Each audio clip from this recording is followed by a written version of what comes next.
O ruído faz parte do nosso dia a dia, principalmente nas grandes cidades, onde as pessoas são obrigadas a se adaptar ao barulho de escapamentos de veículos, buzinas, obras da construção civil. O que muita gente não sabe, Rafael, é que o volume aceitável de ruído, seja em casa ou na rua, varia de acordo com o zoneamento e precisa ser respeitado.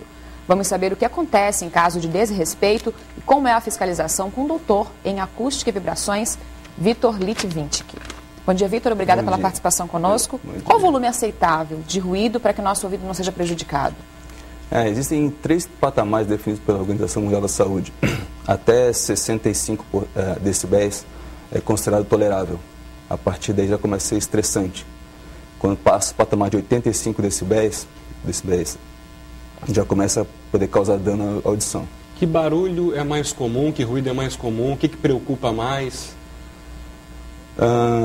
Talvez seja o trânsito. O próprio trânsito é o mais crítico, né? Hoje em dia a gente tem muito afeta a questão de casas noturnas e bares, mas principalmente a parte externa. E geralmente passa desse patamar, esse nível de aceitação? Facilmente. É?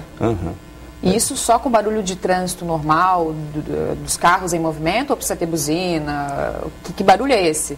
A gente vê a questão da buzina, esses sons altos, automotivo é um caso muito comum de se ver na rua, quando o carro para no estacionamento e liga o som alto. Mas só o trânsito elevado, a velocidade dos carros já gera um barulho considerável, um ruído elevado. E aí como evitar isso, né? Tentar que isso não prejudique a nossa saúde? Pelo jeito é uma coisa quase impossível nesse momento, né? É um problema complicado. Acho que a melhor solução está associada com um limite de velocidade. Quando você tem o trânsito fluindo constantemente, sem troca muito de marchas, então a velocidade mais lenta, e fluindo constantemente, você tem uma redução do nível de ruído. Você pode observar isso próximo de quebra-molas, quando o ônibus tem que se reduzir, depois acelerar.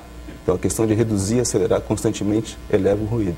Então se pudesse manter uma velocidade constante mais baixa... Buzina então nem se fala, né? Principalmente com esses congestionamentos constantes em todos os lugares. Nesse caso, então, o quebra-molas seria prejudicial aos ouvidos? Aos ouvidos. Incomoda bastante. Vitor, o volume aceitável de ruído varia de acordo com o zonamento de cidade, como a gente falou. Quem determina esse volume? A lei principal parte do CONAMA, o Conselho Nacional do Meio Ambiente, que é baseado em normas técnicas. Ele determina quais são os níveis de ruído. A partir daí, as prefeituras, com seus órgãos de meio ambiente, devem legislar sobre e determinar quais as regiões da cidade, zoneamento, que vai ter o nível apropriado, mas baseado numa lei maior do CONAMA. Mas como que é dividido isso, por exemplo, para a gente deixar mais claro na prática? Por exemplo, regiões residenciais devem ter nível de ruído diurno até 50 decibéis. Regiões comerciais, 60.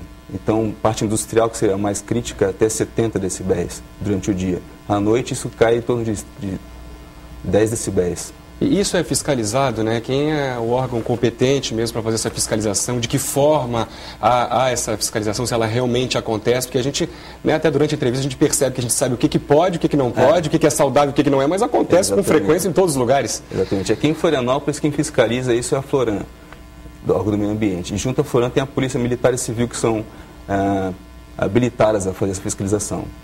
Realmente é feito, aqui é bastante controlado em Florianópolis, só que sempre tem alguns excessos, né? Sempre escapam. Falando em capital e falando em excesso, vamos dar um exemplo da Avenida Beira-Mar Norte, por exemplo. O que acontece ali e qual o nível de ruído? Aí temos um outro problema. Pelo zoneamento, que é uma região de área verde de lazer, o nível seria 60 decibéis, mas já o trânsito por si só, ele já está subindo a torno de 70, 75 às vezes. Então ali já é muito ruidoso. Além disso, você tem alguns pontos de lazer mesmo, onde você tem muita gente que encosta, põe som automotivo, então o ruído aumenta ainda. Então é bastante crítico. Esse prejuízo, às vezes, ele é imperceptível, já estamos tão acostumados que a gente consegue sentir que realmente ou passa despercebido. Para quem frequenta a beira-mar, está praticando esporte, quase não percebe, meio que está abstraído ali, mas para quem mora próximo, os prédios em frente, aí... E se eu perceber esse dano, né, se eu sentir, o que eu devo fazer, né? De que forma eu devo agir?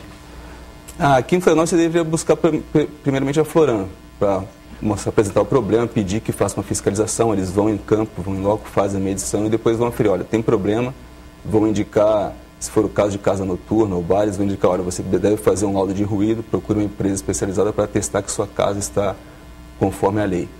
Então a Floran faz uma primeira investida. Obrigada.